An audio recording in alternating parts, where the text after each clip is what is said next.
দেখো, বাড়িতে কিন্তু পার্লারের মতো একদম চুলটাকে সিল্কি, শাইনি, সফট এবং ম্যানেজেবল করে নেওয়া না ভীষণ ইজি। তার জন্য দরকার মাত্র কয়েকটা ইনগ্রিডিয়েন্ট আর কিছুটা সময়। বাড়িতে জাস্ট কিছুটা সময়, সপ্তাহে একদিন দিলেই হবে।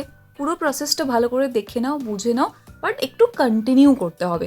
তাহলেই তুমি দেখবে তোমার চুলটাও কিন্তু ঠিক এরকমই লম্বা, ঘন, সফট, শাইনি, হেলদি, সিল্কি হয়ে গেছে। আর অনেকেরই থাকে চুল প্রচণ্ড পরিমাণে রাফ, ভীষণ ড্রাই, একদম স্প্লিটেন্সে ভরে গেছে। সেই সমস্যা থেকেও কিন্তু তোমরা মুক্তি পাবে যদি তোমরা এইভাবে আজকে যেভাবে দেখাচ্ছি সেই হোম রেমেডিটা ট্রাই করো। তার পাশাপাশি চুল ওঠাও কিন্তু দেখবে অনেকাংশেই বন্ধ হবে। তাই চলো আর বেশি দেরি না করে দেখে নিই আজকের হোম রেমেডি। গরমে টক দই খাও, চুলে অ্যাপ্লাই করো, স্কিনে অ্যাপ্লাই করো। ভিতর থেকেও হাইড্রেটেড থাকবে এবং বাইরে থেকেও কিন্তু হাইড্রেশন পাবে। আর চুলের হাইড্রেশনটাও না দরকার। চুলটা একটু bouncy, silky, shiny, soft, manageable করতে চাইলে একটু দরকার, জানো তো। সেই জন্য টক দই তো দেখো সবার বাড়িতেই প্রায় থাকবেই গরমের সময়, যার জন্য বেশিটা না, ঠিক আছে, অল্প একটুখানি, মাত্র 3-4 চামচ মতো রেখে দেবে, তাহলেই হবে। এবার ডিপেন্ড করছে তোমার হেয়ারের লেন্থ কতটা। লেন্থ যদি বেশি হয় তাহলে একটু পরিমাণে বেশি লাগবে, না হলে কিন্তু কোনো দরকার নেই।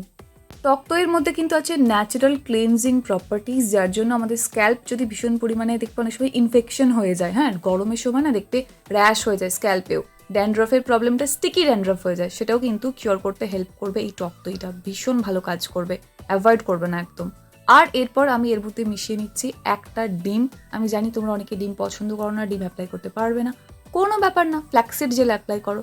ফ্ল্যাক্সিড জেল বাড়িতে নেই, কী করবে, কোনো ব্যাপার না। একটা পাকা কলা নিয়ে নাও, বাট চেষ্টা করো কলাটা যেন একদম পাকা হয়, মানে প্রচণ্ড পরিমাণে পাকা, একদম গলা গলা হয়, তাহলেই কিন্তু দেখবে ভালো কাজ হবে, মানে স্টিকি স্টিকি ব্যাপারটা থাকবে না, চুলে আটকে থাকবে না। যাই হোক, আমি এখানে ডিম যেহেতু খাই তাই অ্যাপ্লাই করতেও আমার কোনো কিছু প্রবলেম হয় না, তাই একটা ডিম নিয়ে নিলাম। ডিম কিন্তু আমাদের চুলের জন্য ভীষণ ভালো, খাওয়াও যেমন ভালো তেমন চুলের জন্য ভীষণ ভালো। এর গ্রোথে সাহায্য করে, তার পাশাপাশি চুলটাকে প্রচণ্ডভাবে সিল্কি করতে হেল্প করে। যেহেতু এর মধ্যে প্রচুর পরিমাণে প্রোটিন আছে, তাই আমাদের চুলটাকে না ঘন করতেও, মানে এক একটা চুলকে ঘন করতেও সাহায্য করে। তাই যাদের চুল অতিরিক্ত পাতলা একদম পুরো, তারা কিন্তু অবশ্যই ডিমটা ব্যবহার করে দেখবে তোমাদের চুলের থিকনেসটা কিন্তু বাড়বে। দিয়ে ভালো করে আমাদেরকে এখানে মিক্স করে নিতে হবে। মিক্স করে নিলে কিন্তু এখনো রেডি হয়ে যায়নি। আরও একটা এক্সিলেন্ট ইনগ্রিডিয়েন্ট, সেটা হচ্ছে গ্লিসারিন। গ্লিসারিন দিলে চকচক করে যেমন আমাদের ত্বক, তেমনই কিন্তু চুলের জন্য গ্লিসারিন ভীষণ ভালো। ইউজ করে দেখো, একবার ট্রাই করে দেখো, তাহলে তোমরা বুঝতে পারবে। জাস্ট এবার দেখো, ব্যাপারটা হচ্ছে আমার যেহেতু অয়েলি স্ক্যাল্প এবং ভীষণ অয়েলি হেয়ার, তাই আমি 1/2 টেবিল স্পুন মতো গ্লিসারিন নিলাম। যদি তোমাদের এক্সেসিভ ড্রাই হেয়ার বা ড্রাই স্ক্যাল্প হয়, তাহলে কিন্তু তোমরা পুরো 1 চামচ থেকে 1.5 চামচ, 2 চামচ, তোমাদের ড্রাইনেস অনুযায়ী তোমরা গ্লিসারিনের পরিমাণটা আপ ডাউন করতেই পারো, কোনো ব্যাপার না। গ্লিসারিন চুলকে ভীষণভাবে গ্লসি করতে হেল্প করে। নেক্সট এর মধ্যে একটা অয়েল দিতে হবে। তোমরা তোমাদের পছন্দ মতো অলিভ অয়েল, ক্যাস্টর অয়েল, যাতে চুল উঠছে, চুল গজানোর জন্য যদি ট্রাই করো প্যাকটা, ক্যাস্টর অয়েল দিয়ে দিও, খুব ভালো কাজ করবে। নারকেল তেল, মানে কিছু, আমি এখানে অলিভ অয়েল দিচ্ছি, 1 চামচ পরিমাণ অলিভ অয়েল এখানে আমি নিয়ে নিচ্ছি। কারণ অলিভ অয়েল না মানে স্কিনের ডিপ লেয়ার পর্যন্ত পেনিট্রেট করতে পারে, তাই স্ক্যাল্পের যাতে ভালো করে মানে পুষ্টিটা পায় স্ক্যাল্পটা, সেই জন্য আমি এখানে মেনলি দিচ্ছি অলিভ অয়েলটা। আর অলিভ অয়েল চুলটাকে ভীষণভাবে গ্লজি বানাতে হেল্প করে। এই প্রত্যেকটা উপকরণ যখন তোমরা একসাথে মিক্স করবে, করে অ্যাপ্লাই করবে না, কিছুক্ষণ রেখে ওয়াশ করে নেবে, তখন দেখবে যে তোমাদের চুলটা ঠিক কতটা সিল্কি হয়ে গেছে, কতটা শাইনি লাগছে, কতটা মানে একটা গ্লজি গ্লজি ভাব এসেছে, বাউন্সি ভাব এসে গেছে, তোমরা বুঝতে পারবে।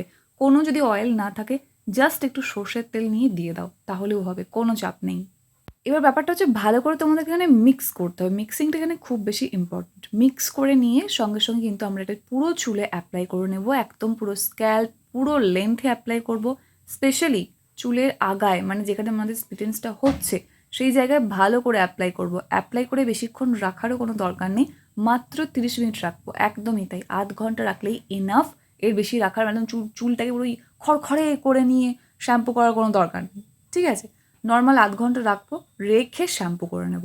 এবার শ্যাম্পু না করে অনেকেই তোমরা থাকতে যদি পারো, খুব ভালো হয়, তাহলে তোমরা সেই দিন জাস্ট চুলটাকে ওয়াশ করে নাও, সন্ধেবেলা মানে বা রাত্রেবেলা একটু ভালো করে অয়েল ম্যাসাজ করে নেবে, পরের দিন শ্যাম্পু করবে। কিন্তু ডিম মেখে এইভাবে চুল ধুয়ে মানে শ্যাম্পু না করে আমি থাকতে একদমই পারি না। সেই জন্য আমি সাজেস্ট করবো তোমাদেরকে শ্যাম্পুটা করি না, মানে ওরকম করে থাকার দরকার নেই, চুলটা এমনিই সিল্কি লাগবে, শ্যাম্পু করে দেখো না। শ্যাম্পু করার পর যখন তোমরা চুলটা দেখবে না, দেখলে জাস্ট অবাক হয়ে যাবে। ঠিক এতটাই silky, shiny, soft, manageable, bouncy, glossy হয়ে যাবে। অবশ্যই শ্যাম্পুর পর কোনো ধরনের কোনো কন্ডিশনার, হেয়ার সিরাম কিচ্ছু আর অ্যাপ্লাই করবে না। এটাই কিন্তু একটা ডিপ কন্ডিশনিং হেয়ার মাস্ক, যেটা তোমার চুলকে ভীষণভাবে পুষ্টি প্রদান করছে, পাশাপাশি চুলটাকে একটা বাউন্সি লুক দিচ্ছে। আর এটা সপ্তাহে মাত্র একবার করে করো, তাহলেই হবে। যে কোনো সময় তোমার অবশ্যই, হ্যাঁ এটা বলতে ভুলে গেছিলাম আমি, তুমি কিন্তু চুলে তেল মাখা অবস্থাতেও এই প্যাকটা অ্যাপ্লাই করতে পারো, সেক্ষেত্রে কোনো সমস্যা নেই। সেই জন্য তুমি মানে যদি সেরকমভাবে অ্যাপ্লাই করো, মানে ধরো তোমার স্ক্যাল্পে তেল আছে, শ্যাম্পু করোনি, তখন তোমার এই প্যাকটার মধ্যে আলাদা করে আর কোনো তেল দেওয়ার দরকার পড়বে না। বুঝতে পেরেছো?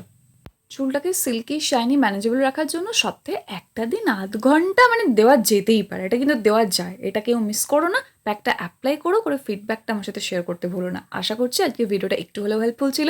তাই লাইক, কমেন্ট, শেয়ার করতে ভুলো না। সাবস্ক্রাইব করে নিও এখনো পর্যন্ত যদি না করে থাকো। দেখা হচ্ছে নেক্সট অন্য কোনো ভিডিওতে। Till then take care and bye bye. And finally, thank you for watching this video.